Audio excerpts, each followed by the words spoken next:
ఈరోజు MIM party మహిళల యొక్క హక్కులకు వ్యతిరేకమైనటువంటి పార్టీ. ఏ రకమైనటువంటి హక్కులు, ఏ రకమైనటువంటి అధికారాలు అది సామాజికంగా గాని, రాజకీయంగా గాని, ఆర్థికంగా గాని మహిళలకు ఉండకూడదని కోరుకునేటువంటి పార్టీ మజ్లిస్ పార్టీ, ఎంఐఎం.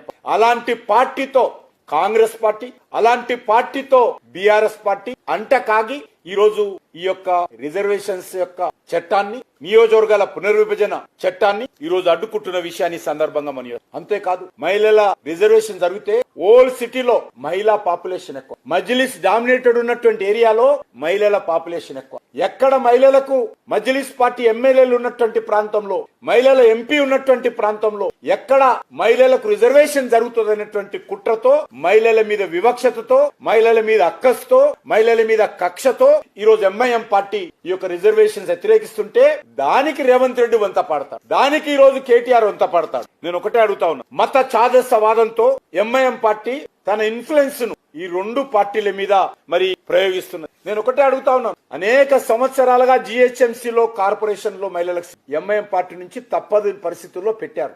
ఏ ఒక్క కార్పొరేటర్ పేరైనా సరే, సుమారు 30 సంవత్సరాలు అయింది కదా, మహిళా కార్పొరేటర్స్ అక్కడక్కడ మజ్లిస్ పార్టీ గెలుస్తున్నారు కదా, ఏ ఒక్క కార్పొరేటర్ అయినా, ఎవరైనా కార్పొరేటర్ పేరు హైదరాబాద్ నగరంలో చెప్పగలుగుతారా? వాళ్ళని కార్పొరేటర్ అయినా కూడా ఇంటి నుంచి కాలుకు బయట పెట్టని వాళ్ళు కార్పొరేటర్ గా గెలిచిన తర్వాత కూడా వాళ్ళకి ఏ రకమైనటువంటి హక్కులు, అధికారాలు మజ్లిస్ పార్టీ వంటింటి కుందేలుగానే చూస్తారు. వాళ్ళందరూ కూడా వంటకు మాత్రమే పరిమితం కావాలి, పిల్లలు కనేటువంటి మిషన్లుగా మాత్రమే మహిళలు ఉండాలి, ఎంఐఎం కు మద్దతుగా జనాభా పెంచాలి. ఇది ఎంఐఎం యొక్క ప్రాంతం.